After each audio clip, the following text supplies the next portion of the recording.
There's a phrase you've probably heard before. Regime change. It shows up in speeches, in headlines, in debates. Sometimes it is framed as liberation, sometimes as defense, sometimes as necessity. But here's the question I could not shake. How many times has the United States actually overthrown another government? Because when you start digging into it, it is not just one or two. It is not even 10, depending on how you count. It is dozens, and what is more interesting than the number is the pattern. Because when you line them all up across more than a century, you start to see something. A system, a playbook, and once you see it, you cannot unsee it. Let's start in 1893, Hawaii, not a state yet, a sovereign kingdom ruled by Queen Liliuokalani. She wanted to push back against foreign control, especially American businessmen who dominated the island's economy. So they did something about it. With support from the United States military, they overthrew her. Just like that. No covert operation, no plausible deniability.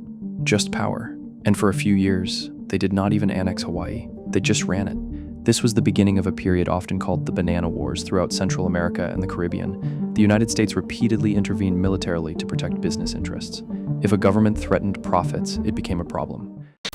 Take Panama in 1903. Colombia refused to let the United States build a canal through its territory. So the United States backed a rebellion, sent warships, blocked Colombia from stopping it. And suddenly, Panama was its own country, which immediately signed a treaty giving the United States control of the canal, or Honduras, or Cuba, or Nicaragua. Different places, same pattern. A government steps out of line economically or politically, and the United States steps in. Sometimes with troops, sometimes with pressure, but always with a goal: control the outcome. By the early 1900s, this approach was normal, not hidden, not denied, just policy. Then something changed. World War II ended, and a new global tension took over: the Cold War. Now the enemy was not just instability, it was communism. And suddenly every country was not just a country. It was a potential ally or a threat. This is where the playbook becomes more sophisticated, less visible, more strategic. Let's go to Iran in 1953. Its Prime Minister Mohammad Mossadegh was democratically elected, and he made a bold move. He nationalized Iran's oil. That did not sit well in London or Washington. So the CIA and British intelligence got involved. They funded protests, spread propaganda, bribed officials, created chaos, until eventually Mossadegh was removed and replaced with a monarch aligned with Western interests. This is key, because it shows a shift. The United States was not just intervening anymore, it was engineering outcomes, quietly, indirectly, but effectively. And Iran was not alone. In Guatemala in 1954, a president tried to redistribute land from a powerful American corporation. So the CIA backed a coup. In the Congo, a leader seen as too close to the Soviet Union was removed and assassinated. In Brazil, economic reforms triggered support for a military takeover.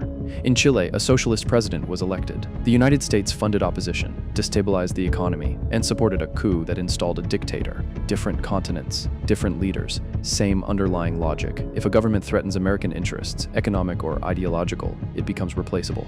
And here's where it gets uncomfortable, because many of these leaders were democratically elected. When we talk about coups, it is easy to focus on the moment. The overthrow, the headlines, the operation, but the real story is what comes after. Take Iran. The new leader ruled for decades with heavy repression until a revolution reshaped the country completely, or Guatemala. The coup triggered a civil war lasting more than 30 years, with mass violence and deep scars. Or Chile, where a military dictatorship ruled for nearly 2 decades, marked by repression, torture, and disappearances. Or the Congo, where instability and authoritarian rule shaped generations. This is the pattern that often gets left out. Regime change does not end the story. It starts a new one, and that new story is often more chaotic, more violent, and more unpredictable, because removing a government is one thing, replacing it with something stable is another. By the 1980s and 1990s, the Cold War is ending, but the pattern does not disappear.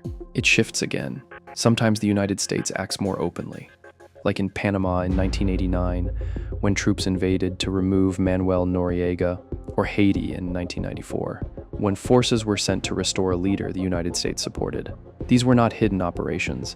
They were direct public, justified in the language of order, democracy, or security.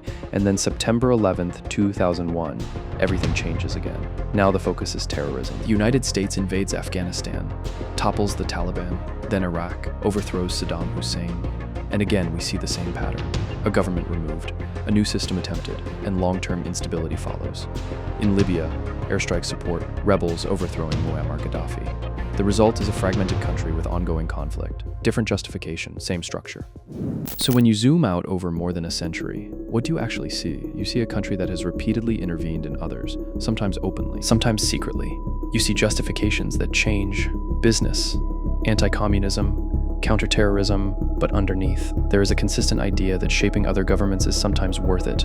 The question is not just how many times this has happened. The question is, does it work? And maybe more importantly, who gets to decide when it is justified? Because the consequences are not theoretical, they are lived for decades. And the next time you hear the phrase regime change, it is worth asking, is this something new? Or is it the same story, playing out again? If there is a specific country or case you want to go deeper on, comment it below. Because each one of these is its own story, and they are not over. Subscribe for more videos that break down the systems shaping our world.